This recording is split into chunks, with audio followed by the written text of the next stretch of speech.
Mais il ne faut pas que sa mère le sache. Il faut qu'elle s'embrouille bien. Francine a un numéro et un téléphone. Tu penses que sa mère ne l'a pas encore appelé? Depuis hier, son téléphone ne passe pas. Elle a peut-être éteint, elle a même bloqué ou encore même elle a jeté. Elle en est capable. Vraiment, les enfants de l'hôtel là, ils font des caprices tout le temps.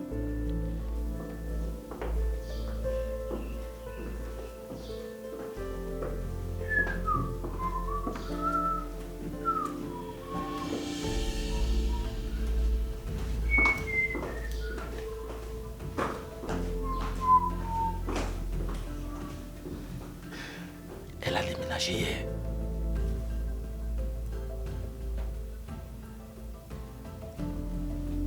Pour aller s'installer où? Elle allait s'installer dans la chambre de Francine. Ben, toi, grand frère, toi, tu déranges là. Tu as parlé comme si elle a quitté la maison pour aller s'installer ailleurs. Je t'assure, chérie, j'ai pensé pareil. C'est qui ça? L'ancien meilleur ami de Jacques, actuel copain de Francine, la fille du maire. Ne me dis pas que le copain d'autrui a les intentions sur toi et que tu es en train de valider. Et sachant qu'il est l'ancien ami de ton ex-copain, ça serait là tout le sens du mot saleté.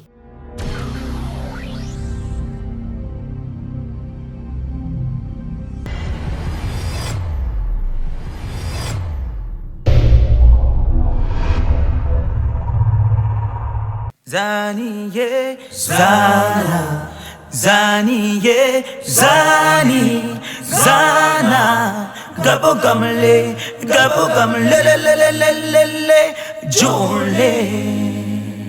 Yeah, yeah, yeah, yeah, yeah, yeah, Jole, Jole.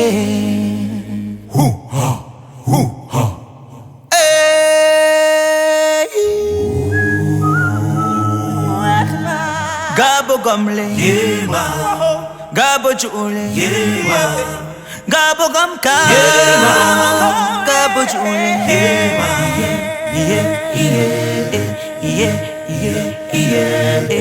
Jule, Miwa moga,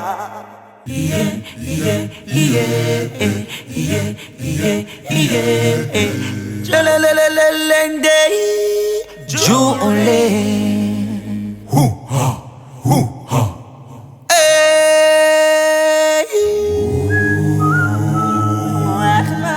Gabo gamle, Gabo chule, Gabo gamka, Gabo chule,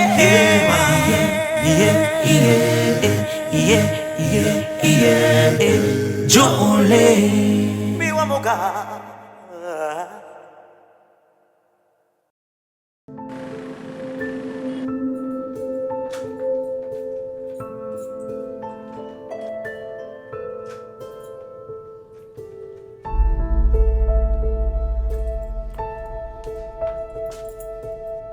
Maman, bonjour.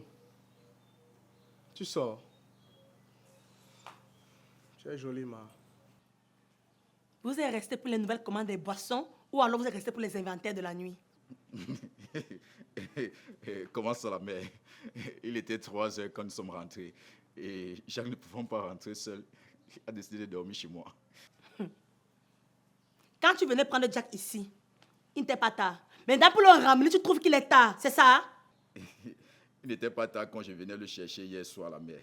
Et si je venais le déposer à 3 heures, qui devait rentrer avec moi? Ok, comme j'étais là pour savoir le nombre que vous étiez, c'est ça? Je parle, tu ne fais que rire pour dire que ce que je dis n'a pas de sens? Ou ça n'a pas d'importance? Est-ce que vous savez que le dehors d'aujourd'hui est risqué? Hein?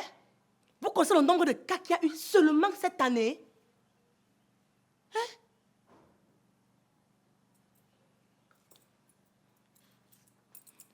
Je vais vous dire quelque chose.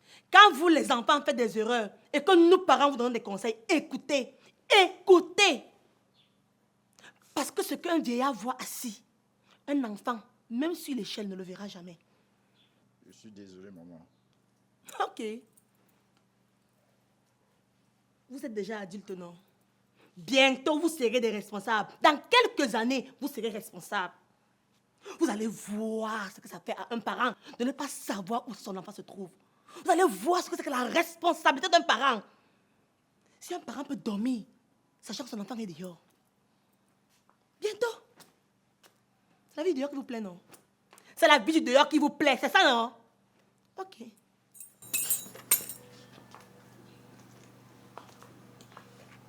Hé, tu es là? Nangaboko.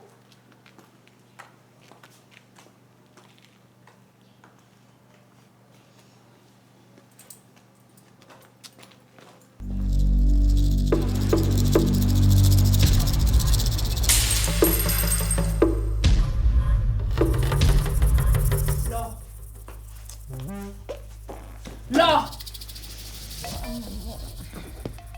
Je dis, donc comme j'ai accepté que tu sortes là, c'était seulement une évasion. Une évasion comment, maman? Voici, non. Oh. Et en plus, elle a le toupet de me répondre aisément quand je parle. C'était d'ailleurs la dernière fois. Oublie les sorties dans cette maison. Tu parles même sur pour les autres comme ça qu'on va venir sur pour toi quand? Ouais, maman, laisse que je t'explique ce qui s'est passé, non, maman, s'il te plaît. Expliquez quoi, Laure? J'ai dit que c'est terminé les sorties dans cette maison. Même si tu appelles le Dieu Tout-Puissant venir plaider pour toi, ça ne va rien changer. Tu dis sortir de la maison pour aller fêter avec les amis et je sors de cette maison à 7h, tu n'es pas encore là. Ouais, maman, je suis désolée, s'il te plaît. Le truc, c'est que quand j'ai regardé l'heure, il était minuit comme ça, là. Et puis, je ne pouvais pas sortir à cette temps, mais tu sais que ce sont les heures où les esprits marchent.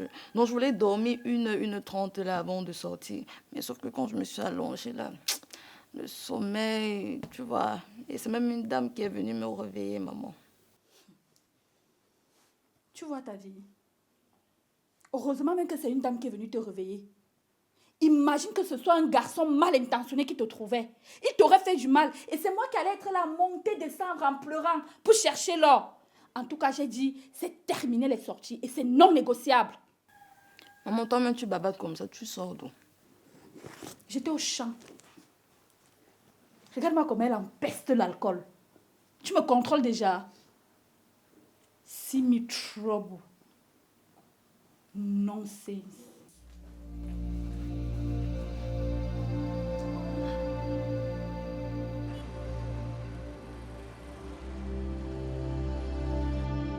Honnêtement, mon commissaire, pensez-vous que c'est normal pour un homme, encore plus un homme politique, de jouer autant avec la vie de sa seule fille? Il est arrivé hier sachant que l'enfant est au village, mais il ne m'a rien dit. Est-ce que c'est normal? Il sait que j'ai dormi dans quel état? Ça veut dire que si je crève, il n'en a rien à faire. Heureusement que vous avez su que l'enfant se trouve au village chez votre beau-père. Pour ma part, je pense que c'est le moment de vous calmer un peu, de vous concentrer et dialoguer pour savoir si l'enfant va rester là pour un bout de temps ou définitivement. Tout mon souhait, c'est que votre mari et vous vous asseyez comme dans le beau temps et dialoguer. Jamais. Mon enfant ne restera pas là-bas. Elle ne restera pas au village. Mon beau-père est très hypocrite. Ah non! Ne dites pas ça de votre beau-père, madame le maire. Excusez-moi, mais je le dis. Je ne veux pas revenir sur des cas passés multiples. Mais s'il avait du bon sens, il n'allait pas seulement appeler son fils. Il n'allait pas attendre que je l'appelle tard dans la nuit parce que j'étais à bout. Pour lui mettre au courant de la situation, pour qu'ensuite il m'informe que ma fille est chez lui au village. Autant il a appelé son fils, autant il devait aussi m'appeler. C'est pour cela que je parle d'hypocrisie. D'ailleurs, si ma mère ne m'avait pas conseillé d'appeler mon beau-père, je n'allais pas le faire. Elle sait que je ne voulais plus jamais l'appeler de ma vie. Madame le maire, vous savez que tous les problèmes dans la vie finissent toujours par être solutionnés. Mon commissaire, il y a des exceptions en tout. Non mais, ma belle famille est hypocrite. Vous vous rendez compte? Ce matin, son petit frère et son épouse étaient là, ainsi que leur petite sœur. Mais attention, personne ne m'a salué, hein? Ils n'ont même pas demandé où j'allais. Madame le maire, est-ce qu'on demande aux grandes personnes où elles vont? Ça veut dire que même si je me jette à l'eau ou sous un camion, ce n'est pas le problème. En tout cas, je sais ce que j'ai à faire.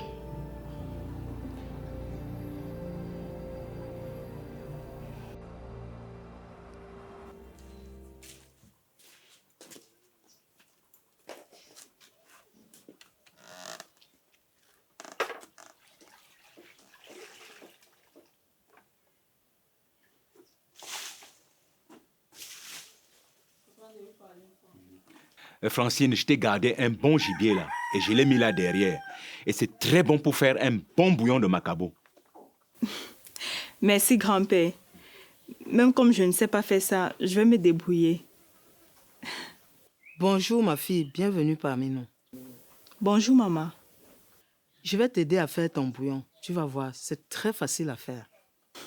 Merci à l'avance. Comment vous vous appelez? Catherine, c'est elle qui m'apporte la nourriture de temps en temps, quand elle ne vient pas préparer ici. Ok. Je termine le ménage et je viens prendre les cours de cuisine à maman Catherine. D'accord.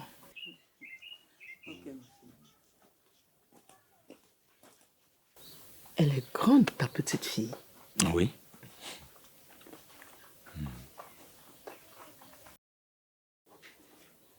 Madame le maire, tu as pensé à ta pauvre copine encore aujourd'hui. La dernière fois qu'on s'est vu remonte à 8 mois environ. Non, pas 8 mois. Tu exagères, Estelle. Oui, rappelle-toi ma chérie. C'était quand mon fils était venu se marier ici. Le mariage remonte déjà à 8 mois. Qu'est-ce que tu croyais? Le temps passe vite. J'ai entendu quelqu'un dire l'autre jour que Dieu aurait réglé les aiguilles de son horloge. Oh là là. Les gens avec leurs problèmes deviennent très imaginatifs ces derniers temps. Je te sers un verre d'eau à boire ou un jus de fruits. Tu sais, quand je suis seule à la maison comme ça, je n'ai aucune envie de préparer. Ah, Estelle. Est-ce que j'ai même envie de boire ou de manger? Le stress veut me finir. Mais Gaëlle, d'où sort le stress? C'est vrai que la dernière fois, tu as dit que tu avais quelque chose à me dire. Mais après, j'ai complètement oublié. Tu sais, comme ma tête est sur le dossier de mon fils qui va en Chine, il va là-bas continuer ses études en navigation aéronautique. Waouh, c'est génial ça. C'est le dernier, n'est-ce pas? Oui. Il a 18 ans l'été prochain. Son père a voulu qu'il aille à l'université aux États-Unis, mais il a refusé. J'ai dit qu'on le laisse. Tu sais, avec nos enfants, si tu le forces à aller aux États-Unis et que quelque chose lui arrive là-bas, tu vas porter ça sur ta conscience toute ta vie.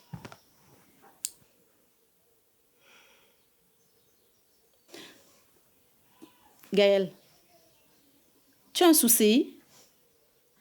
Estelle, ce que tu dis, c'est ce que je vis actuellement avec ma fille à la maison.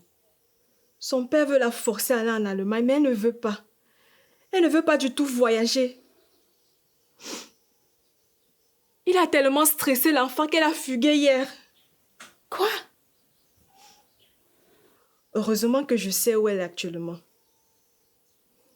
Elle est chez son grand-père au village. Mais il faut que je ramène ma fille. Elle ne peut pas souffrir tant que je suis en vie. Gaëlle, pourquoi ton mari force l'enfant à faire ce qu'elle ne veut pas? Même une grande personne, quand on la force à faire contre son gré, le résultat est médiocre. Dans ce monde-ci, seuls les hommes politiques font des choses au sens contraire sans que ça ne les dérange en rien. Évidemment, c'est un homme politique, mais il s'en fout. Il faut que je ramène ma fille ici, mais je ne veux pas qu'elle reste à la maison. Peux-tu les balayer chez toi le temps que je trouve un appartement, s'il te plaît? Est-ce que son père va valider? Je ne veux même pas qu'il sache où elle est.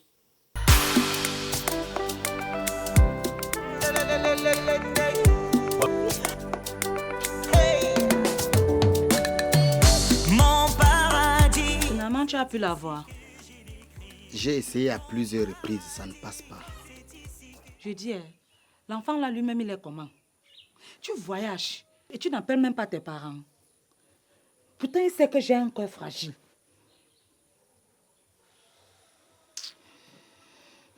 En tout cas, j'ai laissé ta nourriture sur la table là-bas. Moi, je pars à la réunion.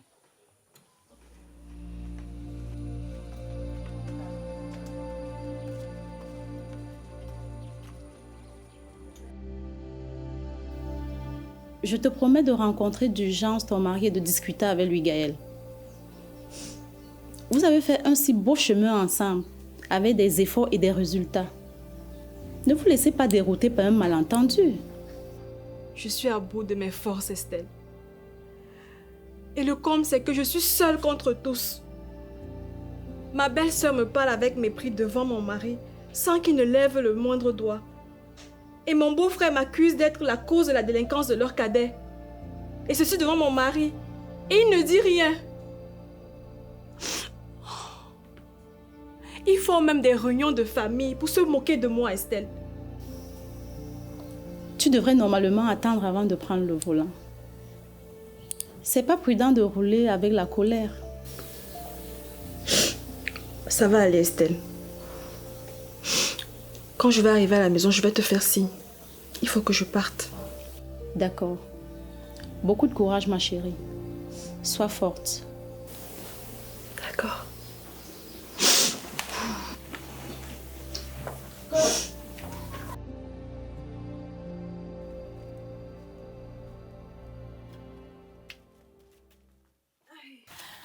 Bon, maman, je sais que quand il y a le gibier, on dépoile d'abord.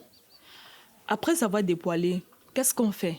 Tu cherches une feuille de bananier, tu déposes le gibier, tu l'opères et tu retires l'intérieur. Tu découpes la viande, tu le nettoies bien. Et comme le macabo est dur à cuire, tu le mets au feu avec des condiments et du piment.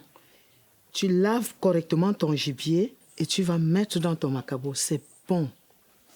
Ok. Le repas est prêt. Et qu'est-ce qu'on fait des intestins? Tu le jettes aux chiens, aux chats. Cru comme ça? Bien sûr. Et ils vont aller se cacher pour manger. Pourquoi ils vont se cacher pour manger? Pour qu'on ne les dérange pas ou qu'un autre chien vienne les déranger. Waouh. Je vois que tu connais leur mode de vie, hein, maman. Merci beaucoup de m'avoir appris tout ça. Merci aussi, ma fille. C'est un plaisir.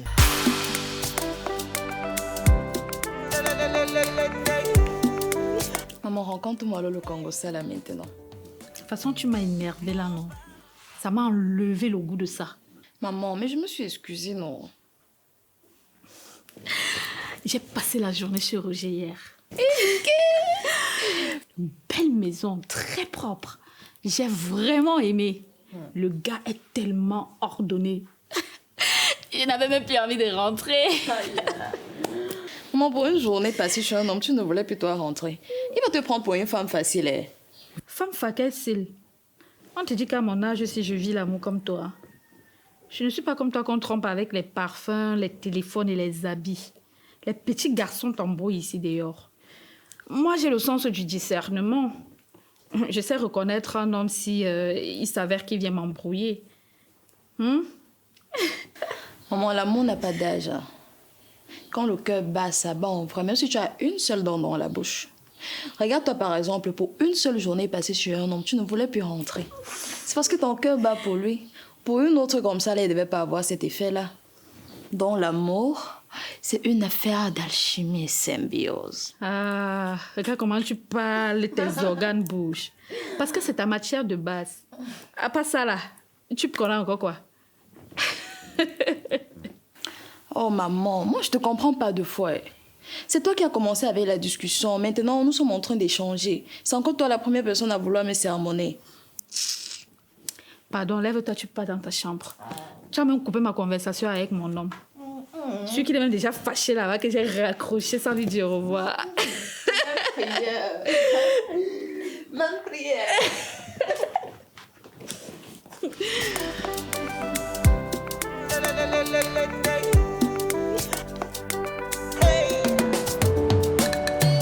Mon paradis, c'est ici que je l'ai créé. Regarde celle-ci, chérie. Elle peut aller, non? Ben oui, ben ça va. Sa photo est bien visible. On le remarque. Bon, ce que tu dois faire maintenant, c'est de faire un très bon texte là-dessus. Très tôt demain matin, j'irai déposer à la télé et à la radio. Ok. Mais bébé, tu sais très bien que vous avez intérêt à retrouver cet enfant, non? Connaissant votre père, il va débarquer ici, il va faire tout un scandale. Ben, qu'il le fasse. Qui vient le faire? Non, ben, qu'est-ce qu'on veut? Il ne doit pas mettre tout ça sur mon dos. Quand notre mère est morte, il a fait 2 ans avec Paul. Tous les jours, il appelait le maire pour se plaindre. Oh, Paul a volé mon argent. Oh, Paul est monté, Paul est descendu. Paul ne va plus à l'école.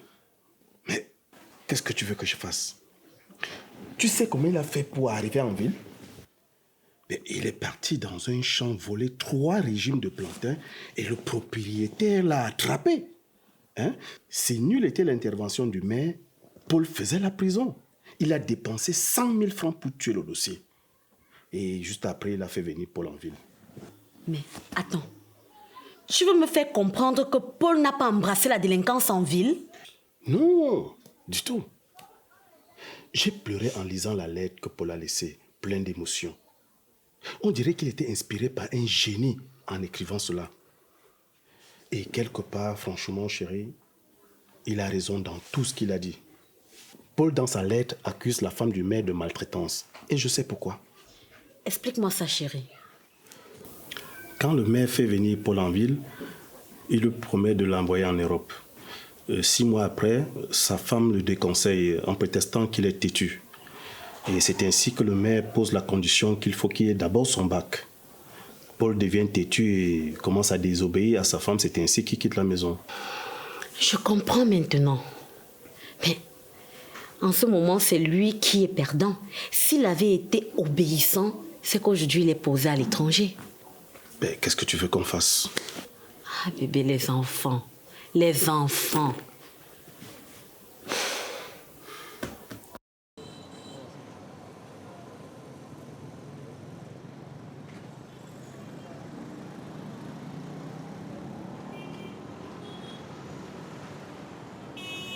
Maman, Francine est au village avec son grand-père. Qu'est-ce qu'elle fait là-bas si ce n'est faire les champs? Hein? L'avenir de ma seule fille est hypothéquée à cause de son père.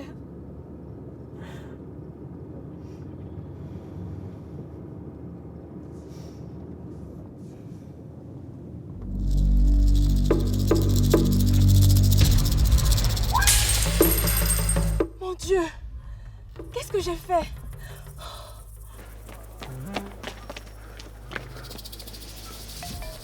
C'est la mère de mon ami Alain.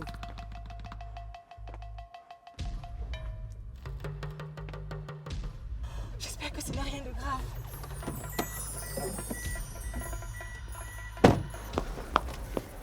Oh mon Dieu! La mère de Francine. Un souci, madame le maire. La dame s'est heurtée sur mon véhicule. Je n'ai même pas vu venir avant. Vous sentez mal, madame? Elle est inconsciente. Appelez rapidement un taxi. On l'amène à l'hôpital. On peut l'amener avec mon véhicule? Ok, sans souci. Mais vous me donnez vos pièces de véhicule et le permis de conduire. Simple formalité, madame le maire.